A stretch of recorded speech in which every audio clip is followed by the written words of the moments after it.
Welcome to the Experience Darden podcast. I'm your host, Brett Twitty, and you are listening to a new episode.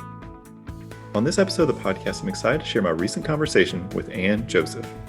Anne is a second-year student in our full-time MBA class of 2021, and she is also the president of the Global Business and Culture Club. Anne and I recently connected via Zoom to talk more about her background, how she decided to pursue an MBA, what led her to Darden, and what the Global Business and Culture Club has been up to this year. I think you're really going to enjoy this conversation. So without further ado, here's my interview with Anne Joseph. Anne, welcome to the podcast. Thank you, Brett. I'm very, very excited to be here. It's great to have you on the podcast. Thank you so much for being here and for taking time out of your day. How are you doing? Oh, I am doing really well today, especially because we finally had our first real snow day. Thank goodness it happened, at least in my second year here at Darden. They do say second year, best year, and it lived up to that.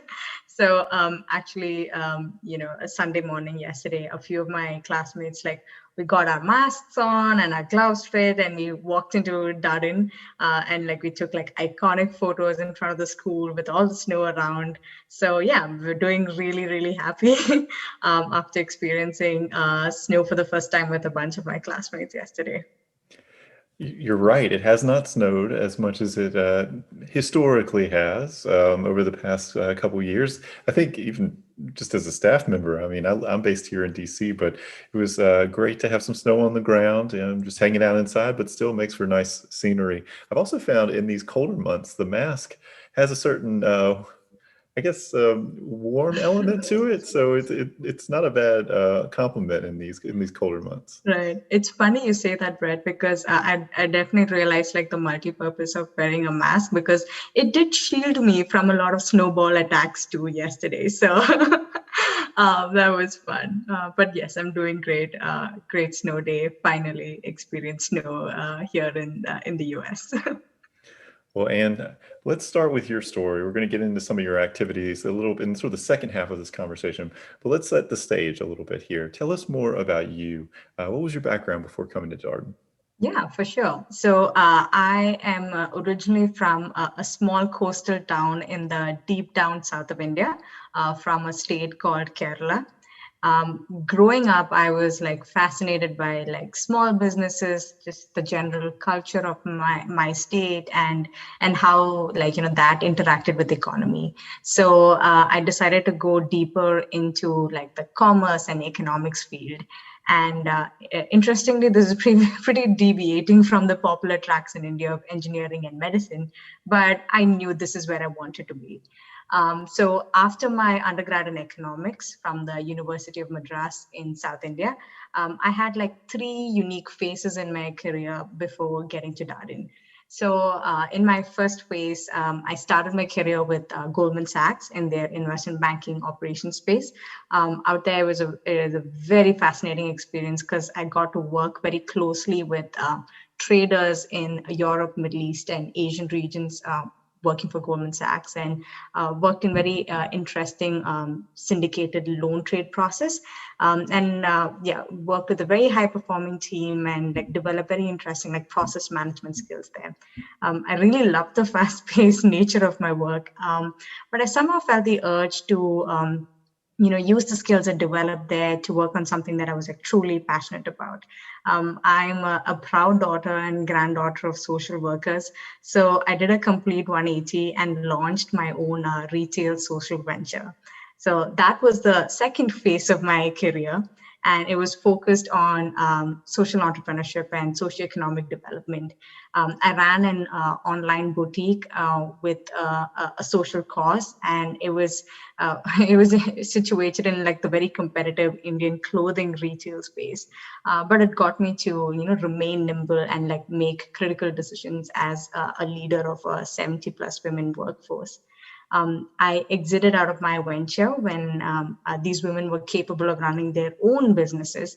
And I exited by partnering them with like the local garment factories that were outsourcing tailoring work.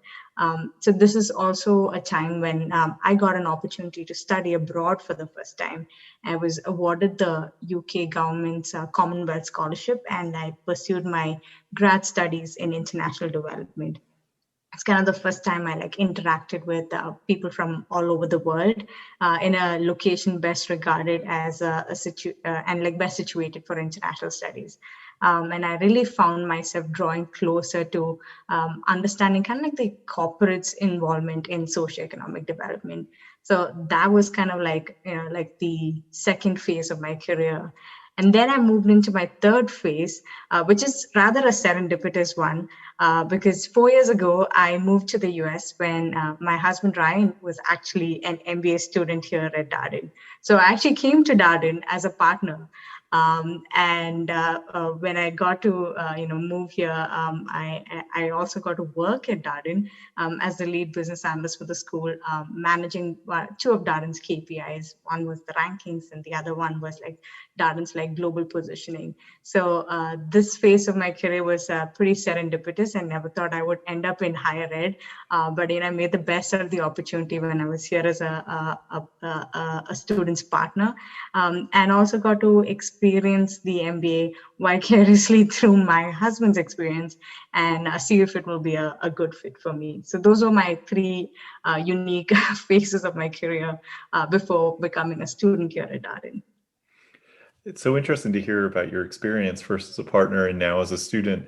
What would you say to partners who are thinking about joining their student here in Charlottesville? I mean, having been in both seats, or what would you say to students about advice for their partners or for them as they navigate this decision together? For sure, for sure. I think this is a very, very interesting opportunity where you could see how the the MBA experience is for your partner, going through the school, and kind of like determine whether this is what you want to do. And I've had so many conversations with people who are like on the fence and was successfully converted to becoming Darden students too. And I think the best part about that, the aspect of going to school either together or a year apart is that like, you're able to kind of like really maximize on, your kind of like your family's experience of Darden, because you're seeing how one person is going through it, and you're able to support that person while you are preparing for the same MBA experience. And for me, when Ryan went through business school first, I learned from him on like what he succeeded in, but at the same time also understood, okay, this is how I want to define my own MBA experience. So we still had very different experiences, but we were able to like kind of understand, okay, like tag team and take on like what are the things that I want to work on, and that could like complement your partner's MBA experience. Well, how did you decide that an MBA was the right next step for you? Yeah. So this kind of takes me back to like that phase 2 of my career when I was running my social venture. I was fortunate to have like a great network of like friends and mentors who like kind of helped me like manage like, the business aspect of my venture along the way. But there were definitely a lot of moments like in my conversations with them where I kind of did not understand like certain business terms that they were like extremely comfortable with. It took me a while to like, like get a grasp over it. So I knew that I wanted to fill this gap. And that was when I first considered doing an MBA. The second experience that like really cemented my need for, wanting to do an MBA was actually when I moved here to the US. I had this like really golden opportunity to kind of reset and refresh like my career plans to something that, one, I'm just more passionate about, and two, that has especially a very promising future, whether it's here in the US or even globally. And the MBA just stood out as like that next best step at that time. So it was a those two reasons that got me to deciding on an MBA at Darden at that point. Yeah. Yeah, I was going to ask you the next question. I mean, I know you were working at Darden and your partner was a Darden student. What ultimately convinced you that Darden was where you wanted to be? Yeah, so I mean, as cliched as it may sound, it was definitely the people here at Darden and also like the Charlottesville community. So Brett, like I mentioned, I grew up in a small town and I just loved the integration of like school and work and home. Like it was all like, one thing that was life. And I kind of thrived in that, like, that kind of safe space of like learning and growing. And I, when I moved here, this was like kind of like in 2017 when I moved here, that was kind of like the first time I was like away from home, and I was like, yearning for like, that kind of a safe space. And I went through a lot of like very big life situations at that point. I definitely leaned a lot onto my Charlottesville community and my Darden community when I was a partner and staff. And I just felt like a very strong connection with the school. I got that same kind of feeling of, being at home, away from home. That's how I knew that like, this is a very special place. But like the second and like kind of like the most defining moment was when I actually went and had a classroom experience. I thought this was, just another class visit. I did this at like other business schools as I was like considering other schools along with Darden during my application process. But I just really was fascinated by how like students like shared their opinions, debated ideas, and came to a consensus. And it really was fascinating because like, they were in that hot seat and like was like directing conversations and being in that situation of protagonist.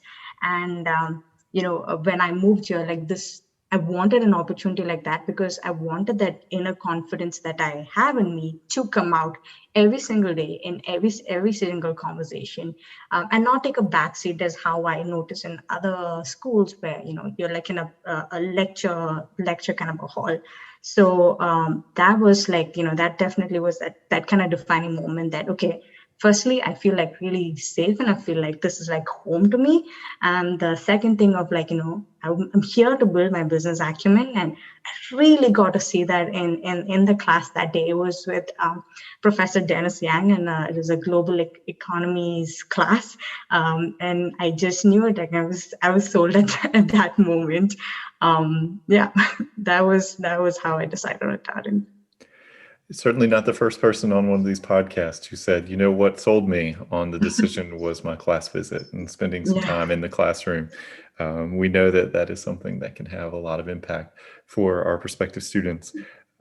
I wonder what it was like as a first-year student, adjusting to life as someone in the going through the case method perhaps for the first time, and balancing a lot of things. People talk a lot about the competing priorities that first-year students have between school and social life, and obviously job search. What was that like for you? Yeah. So first year was like, I feel like we were kind of in a time warp, to be honest. Like things are going so fast.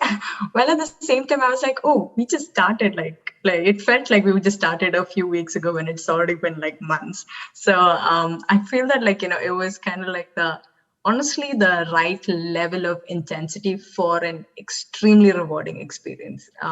Like especially when I think about like the first two of the three core quarters in first year, it was definitely kind of like the boot camp, and anyone attending the school would attest that is kind of the experience. But along with this whole like this boot camp and like the rigor of understanding like the business acumen, it was also those quarters where I made my closest friends. It's this kind of feeling of like being down in the trenches together. I've heard about this term and like the camaraderie of like helping each other out and being there together. And I honestly, for the first time in my life, I experienced that. A lot of situations from the academics front, like I found out like who are the members of my learning team, and each one of us were from different, from each of the 5 sections of our class. And every evening, we came together and, worked on like the 3 cases for the following day, sharing from each other's opinion and really, getting to build on, our understanding and my like, personal confidence on like getting ready to perform the next day. It's like they help me like they like put on my suit and like my shield to prepare me for the next day's class. So that kind of like that strength of like your classmates coming together to help you out to prepare in academics, it was honestly very refreshing for me, for someone coming from like a bit more of a traditional learning environment where like learning is more competitive among students. This is so refreshing. This kind of like the camaraderie and support, it like trickled into other aspects of first year as well. When I think about recruiting, I had, a core group of buddies who, we all like recruited either for the same city or the same firm. And, we were kind of like our buddies in multiple ways. Like, for instance, like, I had people who would catch any blind spots that I had at a networking circle. And I would do the same for that friend and, have a debrief, like, after the networking conversation that, hey, did you mean this or did you mean that? Because it felt a bit differently. And, catching all of that and really helping each other out, it was honestly so fascinating. Again, something I've never experienced, where, usually it's like a little bit more competitive. People were just there to help me out. So again, I would say that like it was, first year was definitely pretty intense. But it was still such a rewarding experience, and I'm so glad I went through it, and I just like got overall a lot more confident in myself and portraying my true self to everyone. So yeah, that was definitely my first year. What section were you?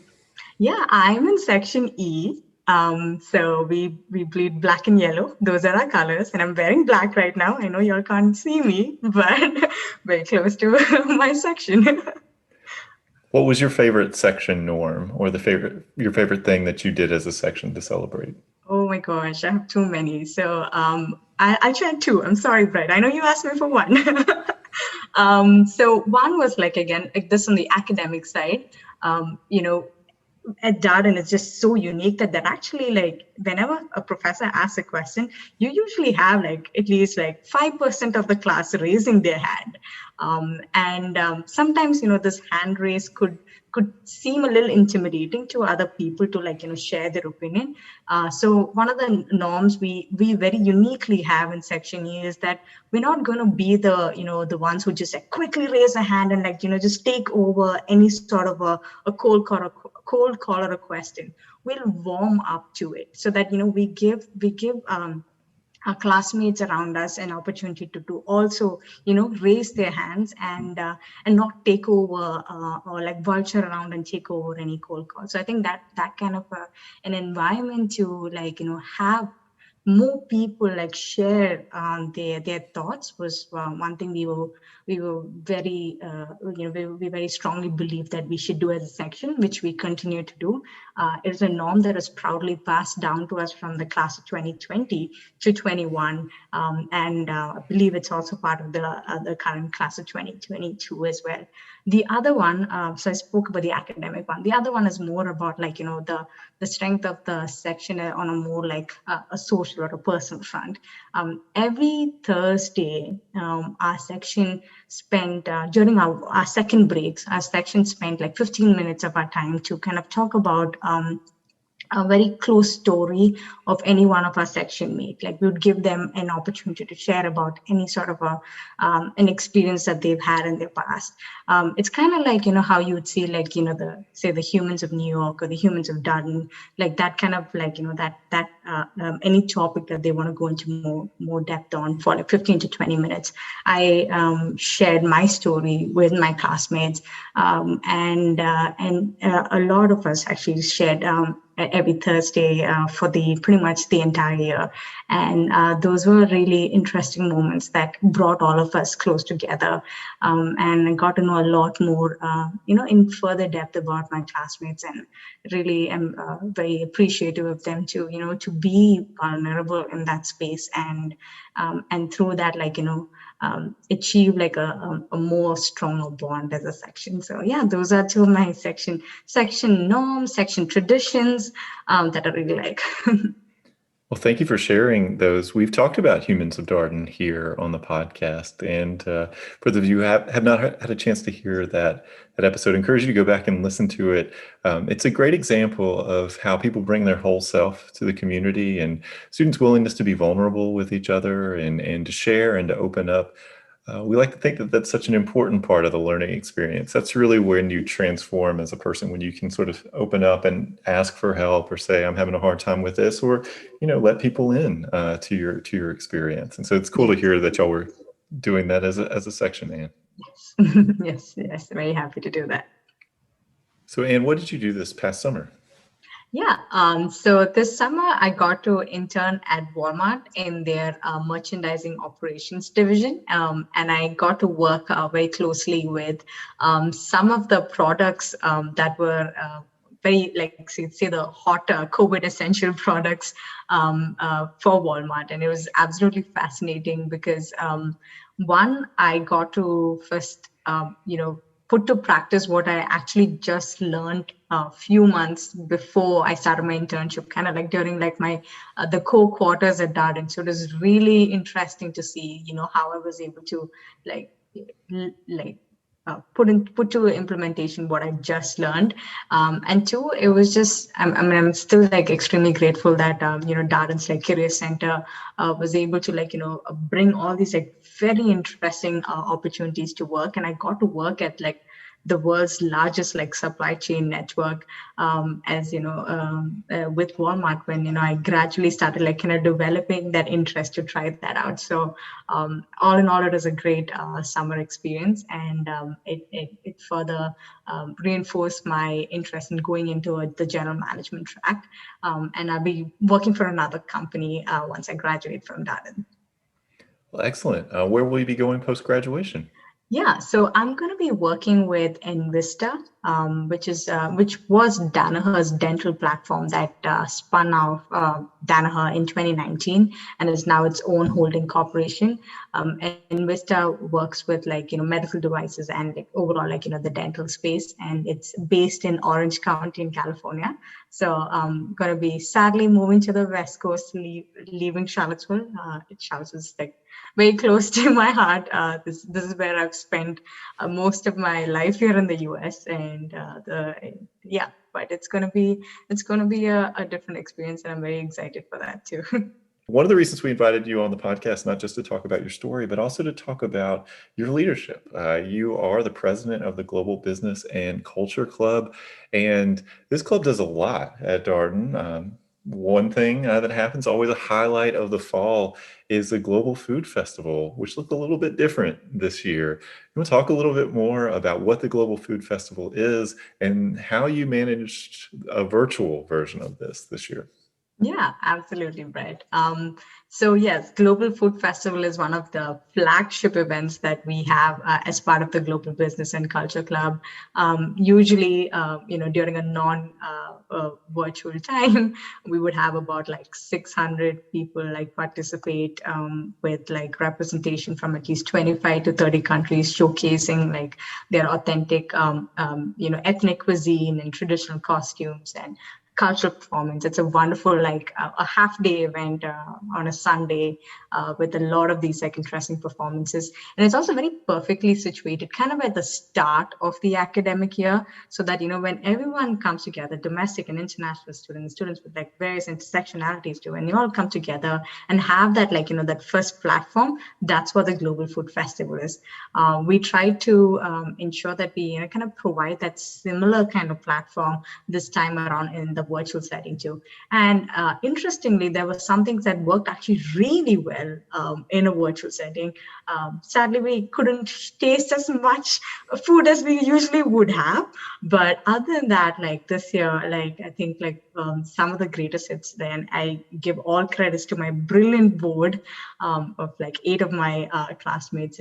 Some of the things that worked really well was first, we got to actually have very different like cooking showcases where, on a Zoom room, we had multiple breakout rooms where students could like go and check out how food is made in different parts of the regions and like, understand very closely from them, and also like create similar dishes at home, while at the same time also having like a sort of a global trivia game going in parallel as well. So it was a very fun experience where you like not only like had that kind of that experiential learning of cooking something similar, you also got to learn a lot about like what those cultures represent. Another interesting thing, especially with the virtual environment that we got to do, was we had entertainment from all around the world, and some were even shot in like that part of the world. We got like a master class on like on making mezcal from Mexico, all the way to like some of like one of our professor played the ukulele, and there was just a lot more diversity of like just like showcases that we got to have through the Global Food Festival this year. And this goes like, ties very closely to like the mission of the Global Business and Culture Club, where, we just want to create an opportunity for classmates to have real talk about life in different parts of the world, where they're coming from, and kind of have this like sense of belonging here at Darden, even as we, come from different backgrounds, that, you matter, your background matters, and we want to give, each one of you an opportunity to share about the good stuff, the not so good stuff, and understand that, actually, however different we may look and past experiences are, there are a lot of things that we actually share in similarity. So that's kind of like the mission, and the Global Food Festival, the flagship event, is a great start in sharing that mission. Yeah, as I mentioned, one of the highlights always of the year. It's great to hear that y'all were able to still execute on the event in this socially distant, physically distant COVID-19 world. It's been one of the great stories, at least for me and here on the podcast, to talk with clubs and organizations and all the people who, manage sort of extracurricular life of the school, and the fact that this has stayed operational. With some creativity, with some resiliency, but nevertheless stayed operational even during this period of time. And so a real credit to your organization and your leadership. And I wonder what else y'all have been up to this year. Yeah, well, we did not let COVID or anything stop us from not just providing what we usually do. We also came up with new initiatives as well. I'll talk about two specifically. One is something that was existing that we carried forward, and that's the Globetrotters series. This is like usually it's a periodical like lunch and learn kind of session where few classmates, say 2 to 3 classmates from a particular region of the world, just share about like the how life was in that region, like going from like the politics to the economics to kind of like the culture, the costumes, the clothing. It's a very interesting, very informative, very packed session, that 1 hour where those 2 to 3 students will get to share about like their home. And the bonus element to that is that you also get to have food from that region while we like understand about that region as well. Of course, during COVID times, the food element has looked a bit differently, but we've still been like pretty innovative in trying to offer food either as like snacks from that region, getting sent over to homes or things like that.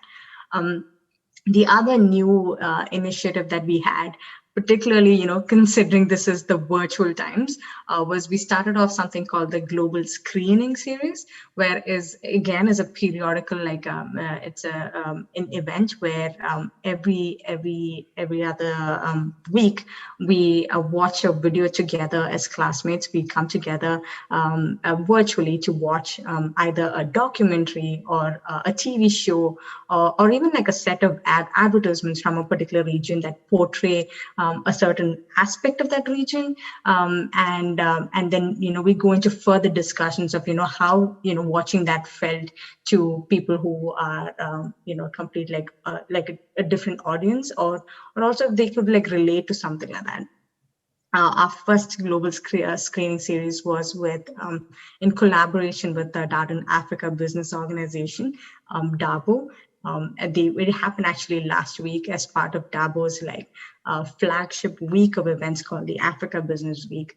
We started the series actually with a topic which is a very tough topic that is difficult to discuss on an everyday basis, but it was those hard conversations. It was actually the documentary that we chose to play was a documentary on the impacts of colonization in Africa, particularly the country of Nigeria. But the conversations that led from that was so thought-provoking, and also gave us some inputs on how we can actually take next steps, take action, even from not even if you're not part of the African continent, also to take action when you go into your regular job after Darden too, to think about when you make a decision, how do you think about stakeholders that may not necessarily just be part of your company, but the locality that you're going to be around. So it was so fascinating, Brett, and the people who attended it really, really liked it. And we've gotten a flood of compliments coming in, and we want to try this out more. So this is just one of many examples that a lot of clubs here at Darden are doing, of being very innovative during these COVID times, and making the best out of all the opportunities that we could do virtually. So it's been great, and again, we've only been successful because all these regional clubs that we collaborate with are also very excited to do this, and we're able to do more together. That's great to hear, and I think one of the things that's been incredible to me. I mean, I came from a law school background, been at Darden for about 6 years, but just all the global diversity in the MBA program. I mean, just people are from all over the world, and I mean, we certainly experience it as admissions folks. We get to talk to people all over the world, and these people matriculate and come to Darden and bring all of that with them in Charlottesville. It's great to hear all the things that the Global Business and Culture Club doing to sort of foster this kind of exchange of ideas and experiences. What attracted you to your role, Anne, as president? Yeah. Well, two main things. I think personally for me, I kind of identify myself as a global citizen. I've lived, worked, or studied in 3 different continents, and I really like the idea of knowing that even though we're I meet people who are from very, very different backgrounds, there's just a lot of similarities that we actually have experienced. Finding those those similarities, and also complementing the differences that we all have in kind of working together. And I've absolutely loved working with my Global Business and Culture Club board. We are 8 people from 7 different countries. It is such a diverse board, not just in the countries we represent, but also just the complete package, the backgrounds that we're from. And I've been really able to live out that the ambition that I have of kind of being more of that global citizen. On a professional front, I would love to learn, and also while learn give opportunities to kind of develop that global business mindset. And I was able to when I was looking at different clubs and leadership, I was very closely aligned to the GBCC's mission, and that was kind of on the professional side front, a reason for me to to be associated with the club, because I want to personally get that, and I'm having an opportunity to kind of lead in that space, while also personally achieve that for my future career as well. And we are so fortunate to be in a network of like similar global enthusiasts who like have such fascinating conversations when we all come together in small groups, obviously socially distanced, and discuss about like a lot of like global topics. So yeah, that's what attracted me to this role.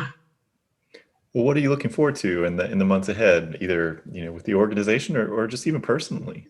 Yeah, so for me, for my club, I am very excited for the opportunities to collaborate with other regional clubs at Darden. I actually just like sent off another email to the regional clubs on like new initiatives that we could do together. And this is like kind of I'm in my last semester here. A lot of like club presidents and I we have this like sense of like wanting to do more, and the only way we could do it is like when we like come together and create new plans. I am looking forward to to working with more of the regional clubs that we have here at Darden, and bring people from that club to the center stage, and have an opportunity for people from one region to understand, clubs that are sharing about another region too. So very excited to do more collaborations. On the academics front, I want to, I've like very tactically selected classes where I would get to contribute more in like very tough discussions, and discussions around like just around probably like leadership opportunities, or even like just general management and operations kind of work. And this is going to be my last time to kind of learn in a low stake environment. I wouldn't say last time. I think we will always have more chances as well, but still very special, like time before I get into my first job. So I want to make the best out of that in the academics front, in like contributing more in those tough discussions, and not sitting back. And the third, on the personal front, I really want to strengthen the bonds I have with who I would call my personal board of advisors, ranging from my section mates, my other classmates, my learning team buddies, and my professors. Darden is like, what makes Darden, like I said, is the people. And I want to just have some more interactions with them, and like, let them know that, they mean a lot to me, and have more interactions with them. And so that I can like, really reach out to them in a continued basis after Darden too. Well, I'm glad to hear that you're not slowing down here No, as you not at all. enter the final semester. And we asked the same last question of all of our guests. I wonder if there's a piece of advice that you would share with our prospective student listeners, something that you think they should be thinking about. Yeah, so specifically, like I definitely think that Darden is a truly transformative experience, and by that I mean in all fronts possible. I mean, there are good business schools out there, but I feel so confident that I made the best choice with Darden, because it's made me well-rounded in all the fronts that you need when you go into a business school, whether it's your academics, your career progression, or your personal leadership. I'm so confident that I was able to get the best of all these like three like main pillars, I would call it, here at Darden. It is there are so many opportunities that are just like built into the experience that just lets you to have that truly transformative experience. That's my kind of like my speaking from my own experience. And the other thing is like I'm like beginning to like just further realize that the value of an MBA is kind of revealed throughout your professional journey. Getting into business school is just the first step, and even graduating is again just like one next step after that. And there's just so much more that like lies ahead for us, and the future looks very promising. And I want to wish everyone listening to this, the best as they take their first step, and really hope that I get to see them at Darden. Well, Anne, thank you for joining us on the podcast to share more about your story and your experience and talk about what the Global Business and Culture Club has been up to. It's been a very busy year for you. So, congratulations on all the stuff that you've been working on. That's incredible, and good luck as you finish up a busy last semester. Thank you, Brett. I'm very excited to finish strong. And that was my interview with Anne Joseph, a second-year student in our full-time MBA class of 2021.